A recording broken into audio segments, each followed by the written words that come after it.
Bonjour à tous, bienvenue sur la Fred Zone, j'espère que vous allez bien. J'ai décidé d'inaugurer un nouveau type de vidéo, voilà, l'idée me trottait dans la tête depuis un petit moment. Comme vous le savez sans doute déjà, je fais pas mal de tests vidéo de produits. Et j'avais envie aussi de pouvoir m'exprimer sur les annonces des constructeurs sans pour autant avoir forcément les téléphones, les tablettes, les ordinateurs en main. Et justement, ça tombe assez bien parce qu'Apple, hier, a présenté son nouveau MacBook. Et je me suis dit que le moment était bien choisi pour me lancer. Alors, on va commencer tout de suite avec le design de la machine. Je vais vous faire passer quelques images, histoire que vous puissiez quand même voir à quoi elle ressemble, des fois que vous n'ayez pas lu mon article ou suivi la conférence d'hier soir.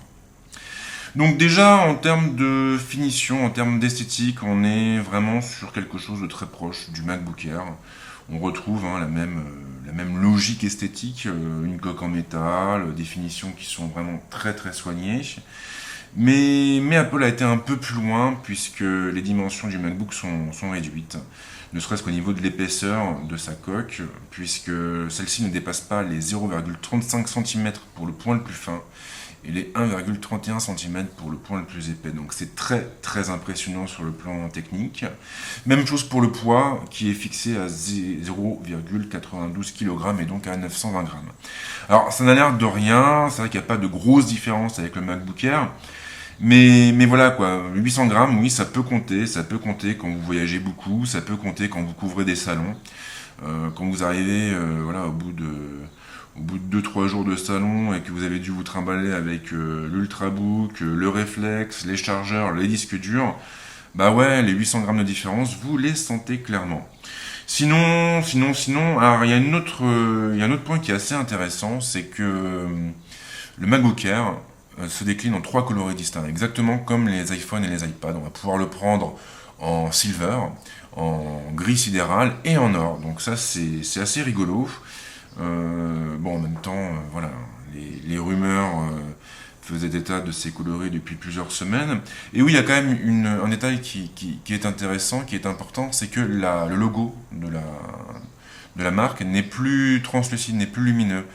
On a juste une plaque en métal maintenant, donc on a un petit changement cosmétique qui risque d'être étendu bien sûr plus tard aux autres MacBook Air et surtout au MacBook Pro. Alors le design c'est super mais ça ne fait pas tout, ce qui compte aussi derrière c'est la fiche technique. Alors de ce côté-là, la première chose à signaler c'est que la carte mère du MacBook est beaucoup plus petite que celle du MacBook Air. C'est vraiment très significatif, je crois qu'on est sur l'équivalent d'un tiers de la carte mère du MacBook Air, ce qui est quand même assez énorme. Alors conséquence directe, ça a libéré plus de place pour qu'Apple intègre des cellules donc de la batterie. Et c'est bien parce que du coup, le MacBook va pouvoir tenir à peu près 9 heures avec une seule charge. Donc 9 heures, ça équivaut à peu près une journée de travail normale, dirons-nous. Alors après, pour les autres caractéristiques techniques, donc déjà on a un écran qui atteint une diagonale de 12 pouces avec une définition du type Retina. C'est du 1440 par 900. On a aussi un processeur Intel Core M qui est constitué de 2 cœurs cadencés à 1,1 GHz pour le premier modèle ou à 1,2 GHz pour le second. C'est pas énorme, maintenant on aura quand même un turbo boost qui pourra pousser jusqu'à 2,9 GHz. La bonne nouvelle, c'est la mémoire vive, puisqu'elle atteint 8 Go en LPDDR3 à 1600 MHz. Alors 8 Go, ça n'a l'air de rien dit comme ça. Maintenant, les MacBook Air ont été rafraîchis eux aussi hier soir, et eux par contre, ils doivent se contenter de 4 Go de mémoire vive. Avec Yosemite, c'est un peu limite. Donc là, du coup, le MacBook devient plus intéressant que le MacBook Air. Alors ensuite, on a quoi d'autre? On a une carte graphique intégrée, donc là, il fallait pas non plus attendre des merveilles. C'est une Intel HD Graphics 5300. Donc je pense que ça suffira pour la plupart des usages, web, réseaux sociaux, traitement de texte, bureautique. Maintenant, si vous voulez faire du montage vidéo, si vous voulez retoucher vos photos en haute définition, bah là, vous n'aurez pas le choix, vous devrez embrayer sur un MacBook Pro. Voilà, donc c'est une stratégie, de toute façon le MacBook se destine avant tout aux voyageurs et aux gens qui ont besoin d'une machine légère pour les accompagner dans le moindre de leurs déplacements. La puissance, ça reste l'apanage du MacBook Pro. Alors, le processeur n'est pas très rapide, c'est vrai, mais il a quand même deux avantages. Déjà, il consomme peu d'électricité, et puis surtout, il dégage peu de chaleur. Et grâce à ça, eh bien, les ingénieurs d'Apple ont réussi à se débarrasser de ce vilain ventilateur qui des fois nous cassait les oreilles, faut bien l'avouer. Donc ça veut dire quoi? Ça veut dire que le MacBook sera totalement silencieux en fonctionnement. Et ça, c'est quand même sympa, surtout pour vos voisins de train, d'avion et ainsi de suite. Alors sinon, pour réduire l'épaisseur de sa machine, Apple a aussi procédé à quelques optimisations. Alors déjà au niveau du clavier, on n'a plus du tout le même mécanisme. Jusqu'à présent, les touches reposaient sur un mécanisme en ciseau, et maintenant on est sur un mécanisme en papillon. Alors, conséquence directe, la frappe sera plus courte mais plus homogène, c'est-à-dire que vous pourrez appuyer sur le bord de la touche et vous aurez exactement la même sensation que si vous appuyez au centre. La frappe devrait être plus intuitive. Maintenant, je pense qu'il y aura quand même une période d'adaptation. Après, je fais confiance à Apple là-dessus. Ils ont toujours été capables de produire des claviers extrêmement bien conçus et extrêmement agréables à utiliser. Il n'y a pas de raison que ça change. Alors, ce qui est pas mal, en revanche, c'est que du coup, chaque touche sera un peu plus grande, de 17%. Alors, c'est pas grand-chose, mais c'est quand même assez sympa. On a aussi des changements au niveau du rétroéclairage, puisque désormais on retrouvera une LED sous chaque touche. Donc c'est un détail amusant. Alors Apple a beaucoup joué là-dessus sur son site en disant que du coup l'éclairage sera plus homogène, plus magnifié. Bon, il y a un peu de surenchère derrière, mais voilà, c'est un point qu'il fallait noter. Concernant le pavé tactile, là par contre, on a une conception qui est complètement différente. Maintenant, il ne repose plus sur un mécanisme, mais sur différents capteurs placés à des endroits stratégiques.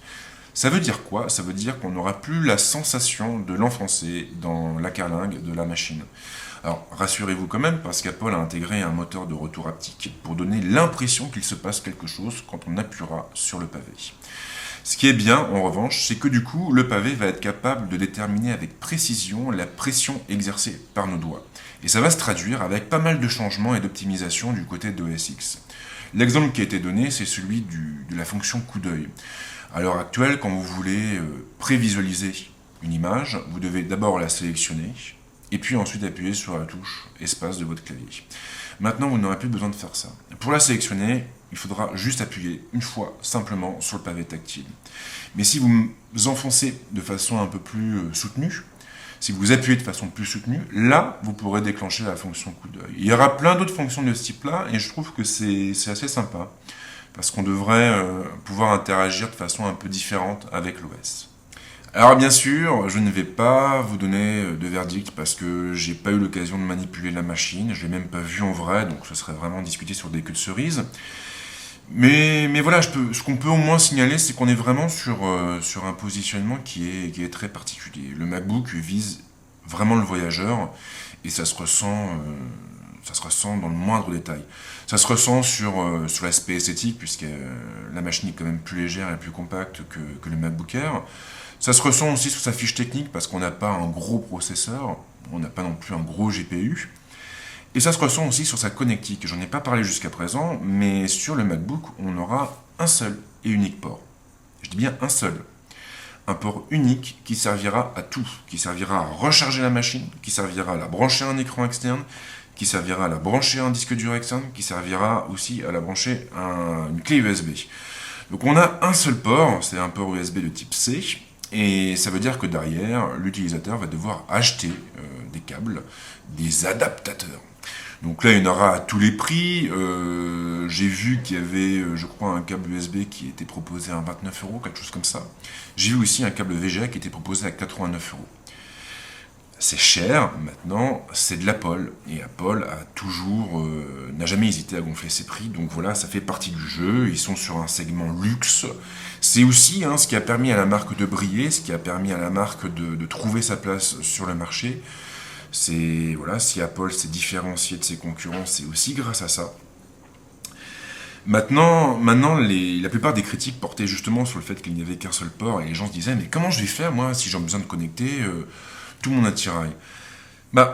J'ai envie de dire que vous pourrez toujours passer par un hub USB, bien sûr, et puis en même temps, si vous voulez vraiment une machine connectée, une machine sédentaire, dans ce cas-là, il vaut mieux vous orienter soit vers un iMac, soit vers un Mac mini, soit vers un MacBook Pro éventuellement. Là, on n'est pas sur ce segment-là. Le MacBook il a été pensé pour reposer sur vos genoux quand vous serez dans le RER ou dans l'avion. Donc on est vraiment sur un segment qui est très particulier. Mais il reste une question en suspens, faut-il ou non acheter le MacBook? Alors là, je vous le dis clairement, il n'y a que vous qui puissiez répondre. Moi, ce que je peux vous dire en revanche, c'est qu'à l'heure actuelle, il ne faut plus raisonner en termes de produits, mais en termes d'écosystème. Alors si on prend Apple par exemple, aujourd'hui iOS communique beaucoup avec OS X. Et puis derrière, on a de l'iCloud qui permet de balancer pas mal de choses dans les nuages. Donc ça veut dire quoi? Ça veut dire que quelqu'un qui va acheter un Mac, finalement, a tout intérêt à acheter un iPhone et vice-versa.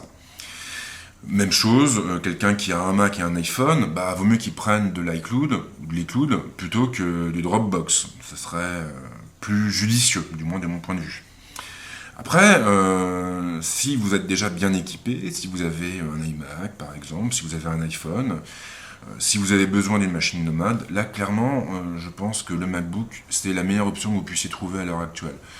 Il est même mieux que le MacBook Air. Pourquoi? Parce que lui, il a 8 Go de RAM, alors que le MacBook Air, il a que 4 Go. Donc si vous voulez passer à 8 Go, il faut acheter une option en plus. Et au final, ça vous coûte assez cher. Après, si vous avez un PC à la maison, si vous avez un terminal sous Android ou Windows Phone, je suis pas certain que l'investissement vaille le coup. Je pense qu'aujourd'hui, les gens qui sont sur PC auraient plutôt intérêt à miser sur l'hybride pour les accompagner. Pour les accompagner dans leurs déplacements, je pense à la Surface Pro 3, je pense à la Q704 de Fujitsu que j'ai à l'heure actuelle, qui sont de très très bonnes machines. Et c'est vrai qu'avec Windows 10, on aura vraiment des produits qui seront complètement unifiés. Même chose avec la Xbox One. La Xbox One va pouvoir streamer vos jeux sur votre Surface Pro 3 très facilement. Et ça, voilà, clairement, si vous êtes équipé à la maison, si vous avez la console de Microsoft à la maison, si vous êtes un gros gamer, peut-être qu'il ne vaut mieux pas acheter un MacBook pour vos déplacements, mais plutôt une Surface Pro 3. Parce que du coup, quand vous rentrerez à la maison, si la télé est occupée, vous pourrez toujours jouer en streamant vos parties. Donc voilà, vraiment raisonner, surtout en termes d'écosystème. C'est le plus important à l'heure actuelle, et c'est finalement le seul conseil que j'ai à vous donner. Voilà, donc je vais m'arrêter là pour l'instant. Je vous invite surtout à donner votre avis. Si vous n'êtes pas d'accord avec moi, ou même si vous êtes d'accord d'ailleurs, ça importe peu. Voilà, j'ai envie vraiment que la Fred Zone et ma chaîne YouTube soient des espaces de discussion, d'échange. C'est vraiment mon but. Et c'est la raison d'être de ces focus aussi. Parce que voilà, discuter sur un test, c'est pas toujours facile. Là, sur un produit qui vient d'être annoncé, c'est un peu chaud, voilà, il y a quelque chose qui nous prend en tripes, c'est plus facile. Sinon, évitez quand même de m'insulter, parce que là, j'ai eu 2-3 commentaires qui m'ont assez surpris, dont un gars qui trouve que j'ai une voix de PD. Bon. C'est possible, c'est tout à fait possible. Maintenant, si tu regardes cette vidéo, jeune homme, sache qu'il y a plein d'autres chaînes YouTube sur Internet avec des mecs qui ont des voix de bûcherons bien viriles. Donc n'hésite pas à aller voir ailleurs. Hein. Et puis, voilà, les remarques homophobes, t'évites, parce que ça te rend un peu plus con que tu ne l'es. Et c'est pas forcément une nécessité, surtout pas au XXIe siècle. Voilà, en tout cas, je vous laisse, et puis on se retrouve très très vite avec des tests et d'autres focus. Ciao!